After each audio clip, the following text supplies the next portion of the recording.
Chapter 31.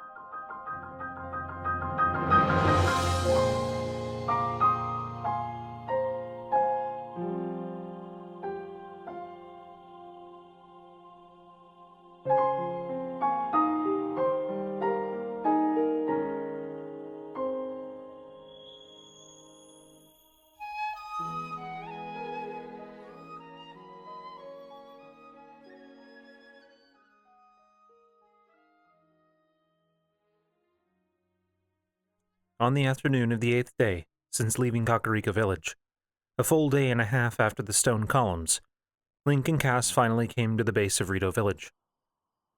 The tall spire of rock had been visible from afar for much of the day, separated from them by a large lake and a road that took them on a winding path rather than allowing them to approach from a more direct angle.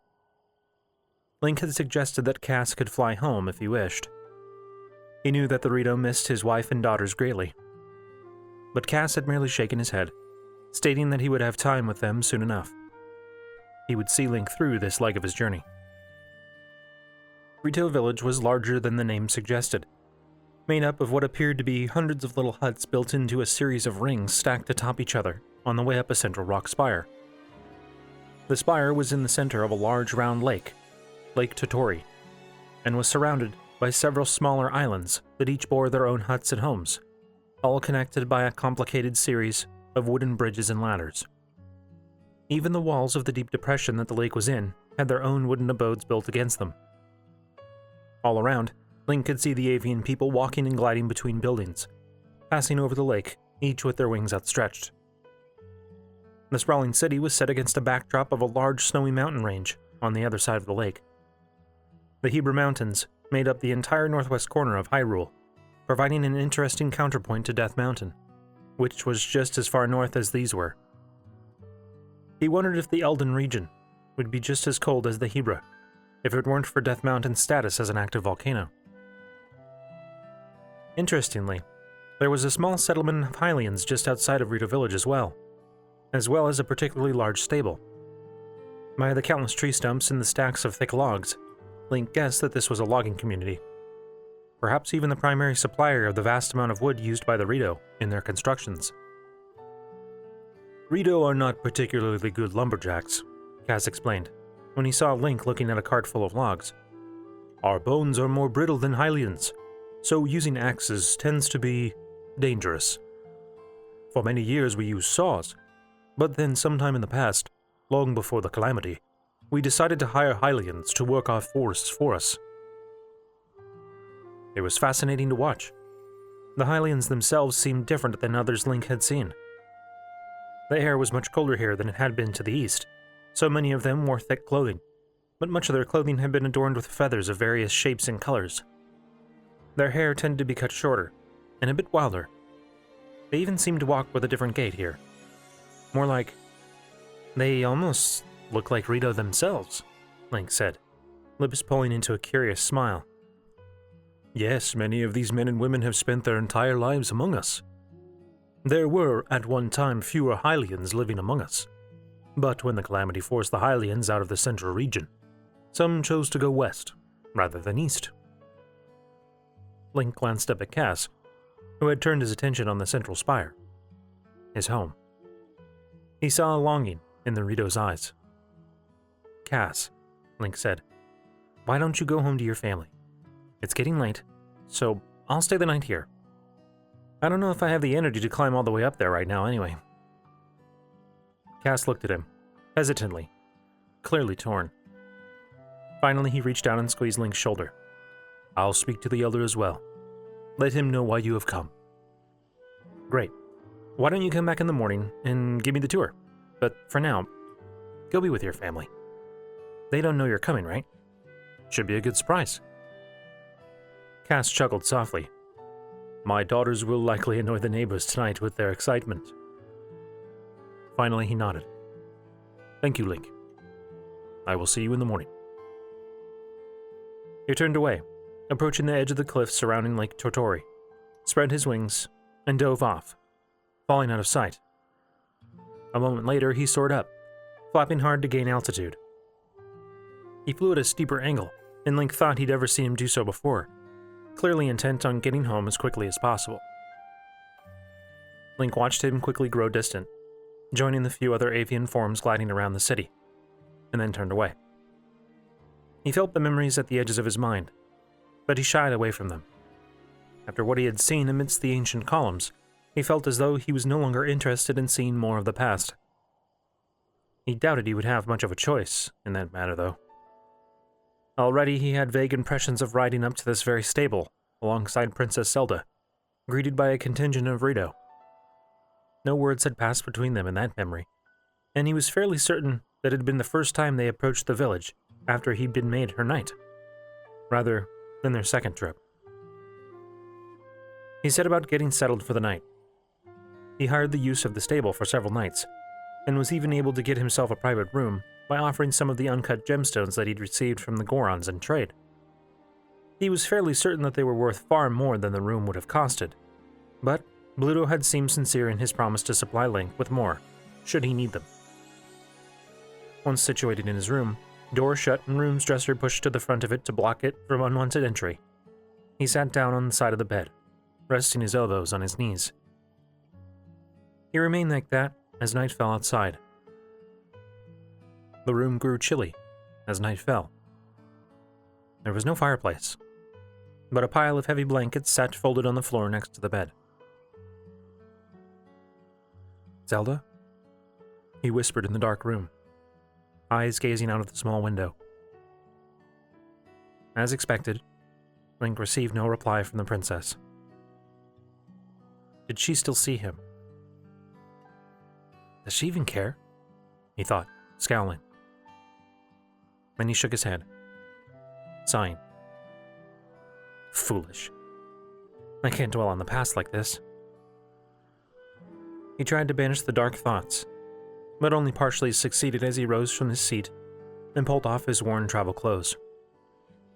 Using the moon's light streaming in from the window, he found more clothing in his saddlebags and set them out to wear in the morning.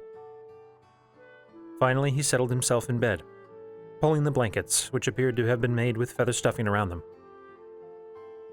They were quite warm, and helped lull him into a fitful sleep, full of dreams and memories. A commotion outside woke Link the next morning. He blinked himself awake, looking around the room with a frown. Sunlight lit the room, and Link saw figures moving around frantically just outside of his window. He threw the blankets off of him and rose quickly, pulling on his clothes and gear. With a grunt, he shoved the dresser out of the way of the door and emerged into the common room. With some surprise, he noticed that many Hylians and even several Rito had taken up refuge in the common room, peering out from the curtained entrance with fear. He pushed through the crowd and walked outside, looking around for the threat. Nothing surrounded the stable, but his eyes were drawn up to the sky by a long, piercing screech that shook the trees. The awful sound came from an enormous flying machine in the skies above Rito Village. Shaped like a bird, with a long, pointed beak, 2 outstretched wings, a tail, and 2 legs ending in clawed feet, Divine Beast BotW was an incredible sight to see. Link quickly removed his Sheikah slate, activating its telescopic rune to get a better view of the mechanical creature. Red lights pulsed all over its metal and stone body, including a spiral pattern wrapped around its beak. Spinning fans, propellers, Link's vague memories told him, had been placed on its undercarriage, somehow providing it with enough lift to remain in the air, just as the Flying Guardians had. At first, Link couldn't quite understand why the people were panicking so much. From his perspective, it seemed that the Divine Beast was just flying overhead. Then he saw a familiar lance of blue-white energy shoot out from one of Meadow's wingtips, seemingly firing wildly into the air. The energy blast was unmistakably the same as Guardian's fire. What? Link held his breath, searching the skies for any indication of what the Divine Beast was firing at. He found them a moment later. A pair of Rito in the sky, flying like a pair of tiny falcons in pursuit of much larger prey. As he watched, one of the Rito banked to avoid another of the energy blasts, and then twisted in the air, grabbing what appeared to be a bow. He fired something back at the Divine Beast, that created a fiery explosion against the divine beast's wing. It appeared to do little damage, however, and the Rito folded its wings against its body, diving to avoid another retaliatory blast. The other Rito, this one with feathers of a darker shade, attacked by skimming overhead, dropping something that created a series of explosions along the skyward side of the wing. Link couldn't tell if these explosions phased the divine beast, but it did release another ear-piercing screech, like that of an eagle. To Link's horror, the divine beast fired again, and this time it struck the darker Rito with its lance of energy. The Rito entered a freefall, spinning limply through the air as it plunged toward the village below.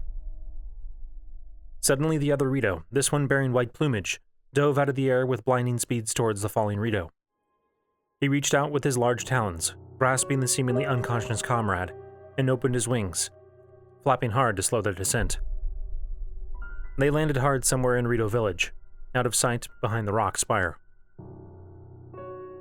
Link turned his attention back to the sky, watching as the divine beast continued to fly overhead in slow circles over the village, no longer attacking. The warning was clear to Link. Cass had told him about this. It did not attack the village or its people directly, but it effectively grounded the Rito around the village whenever it was overhead. He remained there, looking up at the mechanical beast for a long time. Eventually, the people that had huddled in the stable while the battle raged on began to filter back out. He could hear some of the Rito discussing among themselves in quiet tones.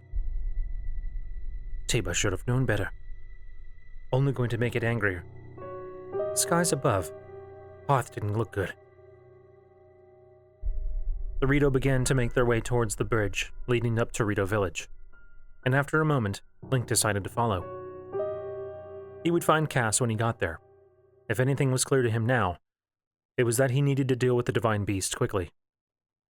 If it began to attack the village in earnest.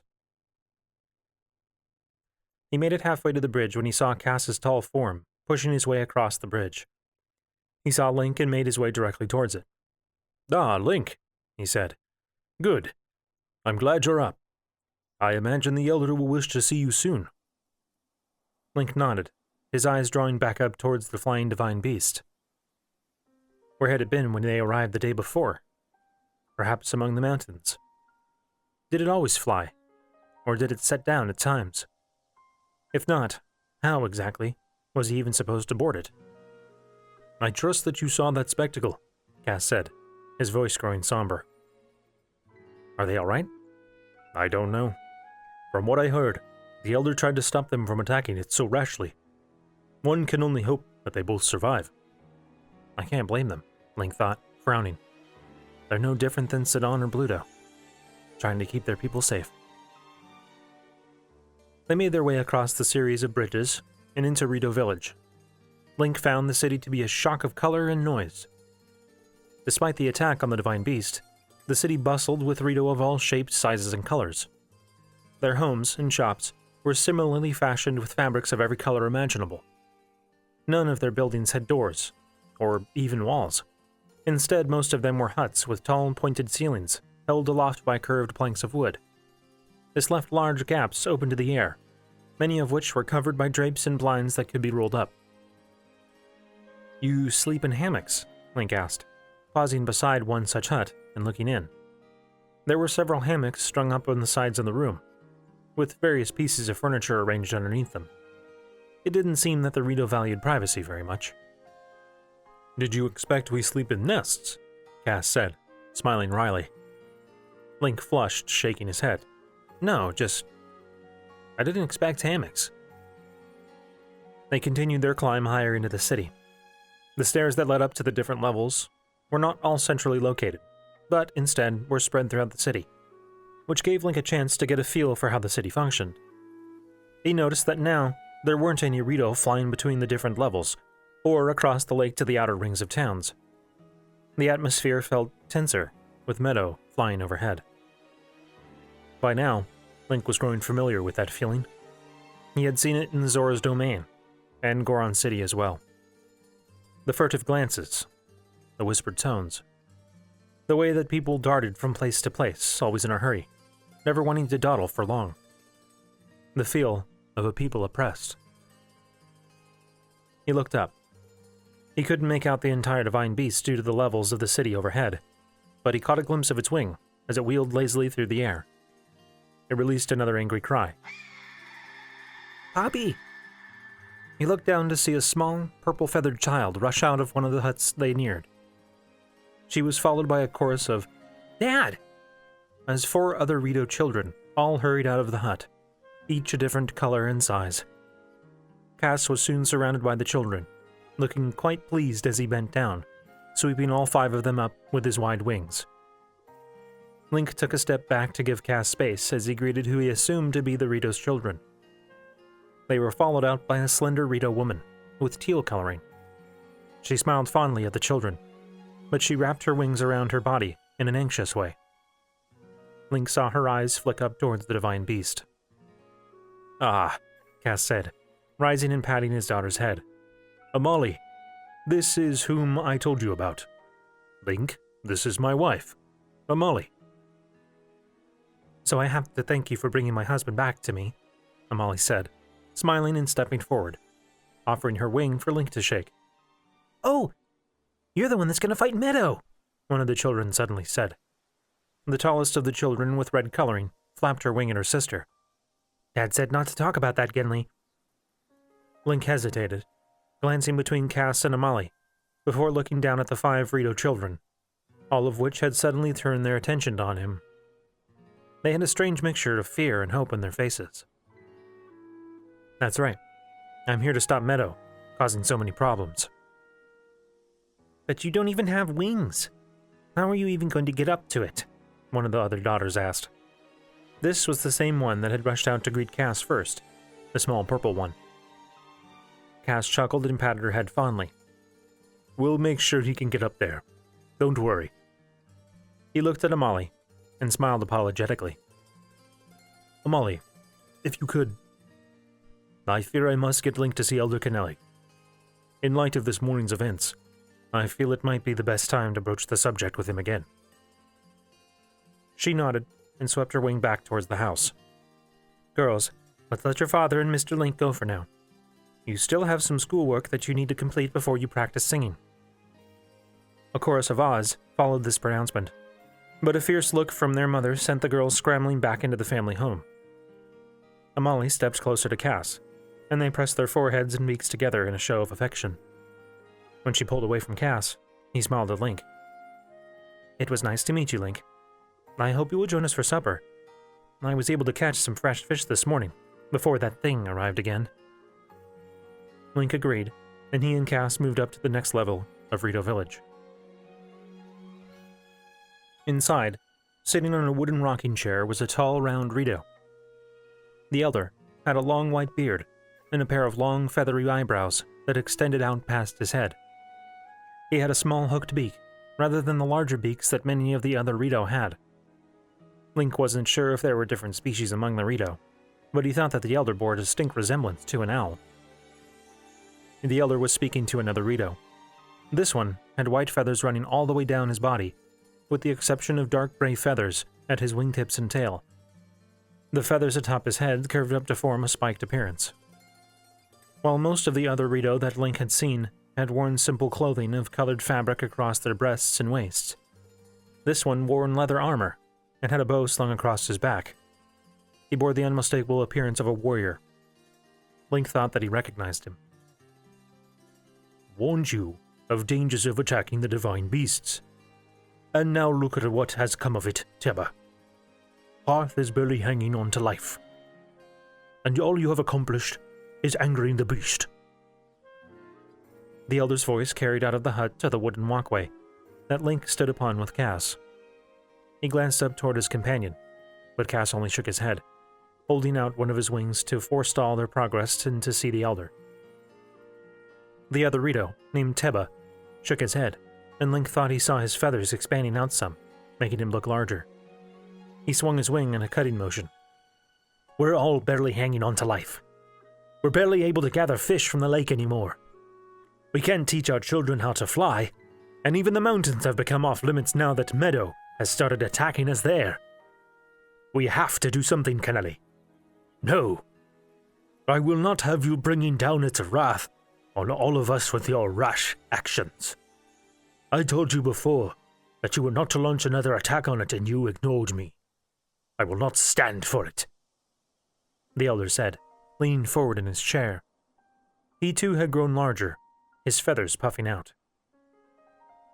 Teba stared defiantly up at the elder, his feathered wings forming fists.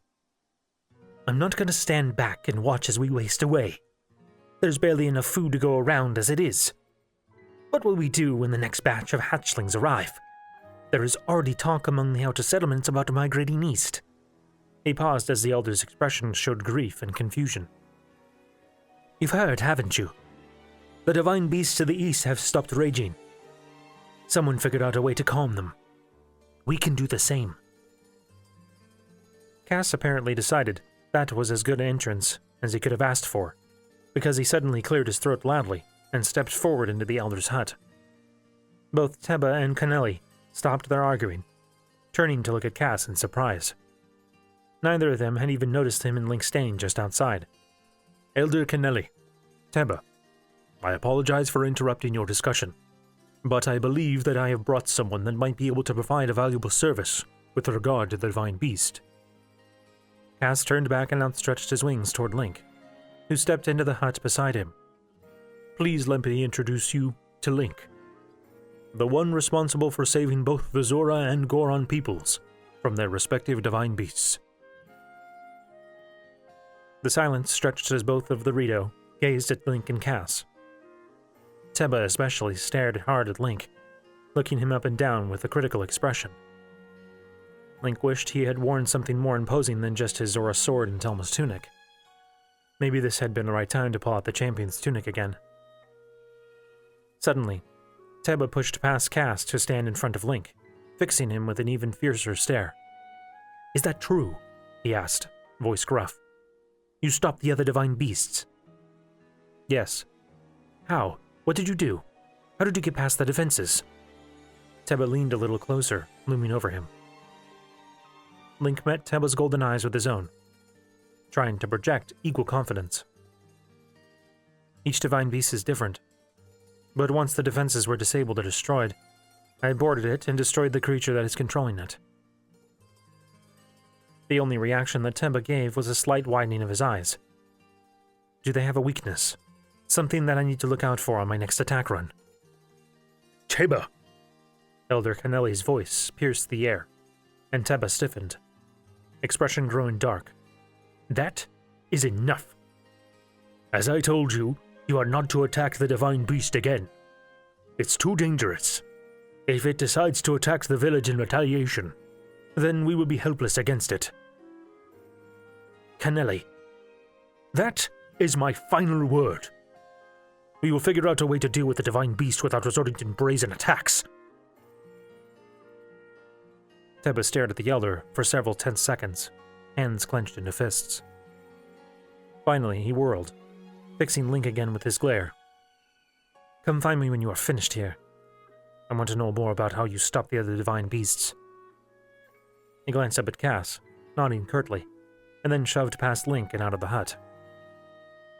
"Teba!" Kennelly called angrily, but the other Rito ignored him, storming away. He sighed, noticeably deflating some, as he leaned back against his rocking chair. He looked to Cass. "Do you see what your tales of Revali have done to him, Cass? All he wants is to be like him." Cass frowned slightly at that, but spoke patiently. "Elder, I believe that he merely wishes to protect the village." "And I do not," the elder said, tone growing fierce again. "No, he wishes to have glory. He wishes to be the next great Rito legend, just like Revali. Where Revali once rode the winds upon the back of the divine beast, Teba wants to be the one to tame it." Cass did not contradict the elder, but instead turned to Link and waved him closer. "Elder Kennelly, this is the man I spoke to you about last evening. I believe that he is the key to solving our difficulties with Meadow. As I told you last night, I don't want a Hylian stranger to attack the beast any more than I want my own warriors to do so. I feel that in time, The divine beast will eventually come and retreat to the mountains to rest, as it had done repeatedly over the last 100 years. I understand this, Cass said, but I do think it would be prudent to hear what he has to say. He has proven to be very effective at dealing with the divine beasts, with no casualties incurred by the local populace. He is, after all, the Hylian champion from before the calamity. Kennelly didn't look convinced, but sighed, nodding. He looked at Link, expectantly. Link cleared his throat. From my experience, the divine beasts have only grown worse in the last few months. Divine beast Varuta attempted to flood all of Zora's domain, and Radanya tried to bring the whole of Death Mountain down on Goron City. The Rito waved a wing dismissively. So far, the divine beast has shown no interest in our people, as long as we don't fly with it overhead. This has made some things difficult for us, yes, but it is nothing as dire as what you are describing. Regardless, I'm not just taming the divine beasts to save the different races. I'm freeing them so they can be used against the Calamity Ganon, as they were supposed to be 100 years ago. Ah, yes. Cass told me about that as well. You say that you are the Hylian champion, then? Kennelly leaned forward, fixing Link with a curious stare. Then perhaps you can tell me some about Revali. After all, it is said that he journeyed alongside you in your quest. That doesn't sound right, Link thought. He didn't have any memories of the champions traveling alongside him and the princess, outside of the memory he had of their parting, right after the Calamity attacked. He hadn't even seen Revali in that memory either. I lost my memories since then, and I've only recently begun regaining some of them. I have to confess that I don't remember any interactions that I had with Revali. Strangely, it didn't bother Link as it once had to say that. Somewhere between his first journey into Kakariko Village and here, he had gotten used to acknowledging his lack of memories. I see. Kennelly leaned back in his chair again, rubbing his feathery beard. And even without these memories, you presumed yourself capable of taming our divine beast. I did with Ruta and Radanya. Yet you also admitted to Teba that each divine beast is different. You don't know how to tame this one yet. Link hesitated. It typically involves battling against the divine beast's defense systems. Yes, I heard you tell Teba that as well. You believe that you would need to fight it to gain entry and defeat whatever creature you believe is controlling it. Cass stepped forward, apparently sensing as Link did that the conversation was not going in the direction that they wanted. Elder, I understand your desire to be prudent when dealing with the divine beast, but I believe that Link is right. The only way to truly remove the risk of the divine beast is from the outside, as he has done twice already. To do that, he will need to lead an attack on its defenses, however. Kennelly sighed, shaking his head. Cass, I believe that you are more cautious than this. You cannot expect that I will allow this Hylian claiming to be the champion long dead to lead an attack on the divine beast, when I have just forbidden our greatest warrior from doing so. Claiming to be the champion. Link stepped forward, opening his mouth to speak, but Cass held out one feathered hand to him, still meeting Kennelly's gaze. Elder, I assure you that he is who he says he is. I have seen sufficient proof of this identity time and time in my interactions with him. Furthermore, his identity is vouched for by several people among both the Zora and Sheikah that still live and remember him from before the Calamity. This is Link, the Hylian champion, and he received a specific task from Princess Zelda to tame all 4 divine beasts. The kingdom of Hyrule is no more, Kennelly said, shaking his head once again. We do not answer to their call any longer. Perhaps this is the hero of legend, but I am the leader of our people. I must do what I believe is best to keep us safe. The intensity of Link's sudden rush of anger at these words surprised him. White hot, it bubbled up from the pit of Link's belly, threatening to spill out, lest he keep it contained. He wasn't entirely sure if he should. He could feel his face turning red, and his hands clenched into white-knuckled fists. Cass placed a hand on his shoulder, still looking up at the Elder. I hope you will reconsider. I do not believe it would be wise for us to stand in the way of Link's destiny. The Elder breathed out long and slow. Perhaps you are right. But for now, I will choose patience and caution. I will not act with brashness. Cass's fingers on Link's shoulder tightened. Very well. Thank you for listening to our concerns. He turned Link forcefully, and they walked out of the Elder's hut. Link wasn't entirely sure if they were out of earshot when he opened his mouth to speak. Who in Hylia's name does he think he is? Peace. Cass held his wings out to Link, trying to shush him. But there was no quieting him. Not now. Not after what he had been through to get here. No, I didn't come all this way just to let anything stand in my way now. I came here to stop the Divine Beast and free Rivali's spirit. I'm going to do that, Cass. And he doesn't answer to Hyrule anymore? The princess still lives. The kingdom of Hyrule still remains. Several other Rito were now looking at them, easily able to hear their conversation due to the open nature of their huts. Cass made another soothing motion with his wings. Link, I don't expect that you will be stopped by him. I understand that you have a mission that must be accomplished, and I will help you in any way I can, starting by going back to try to convince the Elder after he has calmed down. Cass, if the Divine Beast does start attacking the Rito, it's going to be catastrophic. I need to get on there as soon as possible. I can't wait for an old man to change his mind. But you can surely wait a few days. Meadow has never directly attacked our village, and I do not believe that it will begin doing so. Not yet, anyway. Right now, I feel it would be better to have a plan in place. You should speak with Teba, so that you can understand better what it is that you will be facing. You will also need a way to get up to the Divine Beast, and I believe that he will be your best option there as well. He is a very strong flyer. He could carry you to it. Link exhaled slowly, feeling his anger from earlier ebbing away. There was logic to Cass's words. He unclenched his hands. All right. I'll let you try and convince him. But if he refuses, I'm going to find my own way. And I will do what I can to help you, as I said. Your mission is far too important to be stopped. Their eyes met. Thanks, Cass, Link finally said. You are welcome. Now, come. Have you eaten anything yet? When Link shook his head, Cass smiled. Then we shall ask Amali to get you something to eat. She is an excellent cook.